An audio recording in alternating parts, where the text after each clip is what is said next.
Seringkali yang membatasi kita itu bukan kenyataan teman-teman, melainkan prasangka kita sendiri. Kalau emang nggak bisa ya nggak apa-apa. Tapi kalau belum pernah mencoba, bagaimana kita tahu bahwa itu memang tidak bisa? Seringkali kita menyerah bukan karena benar-benar tidak mampu kita lakukan, tapi karena pikiran kita sudah lebih dulu memutuskan bagaimana hasilnya. Kita membayangkan kegagalan sebelum langkah pertama kita ambil. Padahal banyak pintu yang baru terlihat ketika kita mulai berjalan. Aku teringat sebuah peristiwa dalam Sirah saat Perang Khandaq. Kaum muslimin hanya sekitar 3.000 orang, sementara pasukan Ahzab datang dengan kekuatan yang berkali-kali lipat.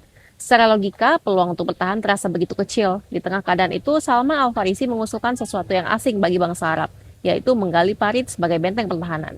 Apa yang dilakukan Rasulullah SAW tidak berulang ide itu hanya karena belum pernah dilakukan sebelumnya. Beliau justru menerima usulan tersebut dan ikut menggali parit bersama para sahabat, memikul tanah dengan tangan beliau sendiri. Ikhtiar dilakukan semaksimal mungkin meski belum ada jaminan bagaimana akhirnya. Bayangkan jika saat itu Salman Al-Farisi tidak mengutarakan idenya.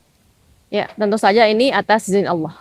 Ikhtiar dilakukan semaksimal mungkin meski belum ada jaminan bagaimana akhirnya. Dari kisah itu pun aku belajar bahwa kita tidak pernah diminta mengetahui hasil sebelum berusaha. Tugas kita adalah mengambil langkah terbaik yang kita mampu. Bisa jadi usaha itu berhasil, bisa jadi juga tidak. Tetapi kita tidak akan pernah tahu kalau kita memilih berhenti hanya karena merasa, sepertinya ini mustahil. Ya, teman-teman, mungkin hari ini ada mimpi yang terasa terlalu besar, ada peluang yang membuat diri ragu, atau ada langkah yang terus kita tunda karena takut gagal.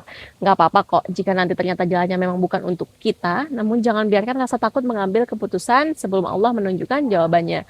Seringkali yang membatasi kita itu bukan kenyataan teman-teman, melainkan prasangka kita sendiri. Sebab pada akhirnya gagal setelah berikhtiar masih menyisakan pelajaran, tetapi tidak pernah mencoba, seringkali hanya menyisakan penyesalan. Wallahu a'lam bishawab.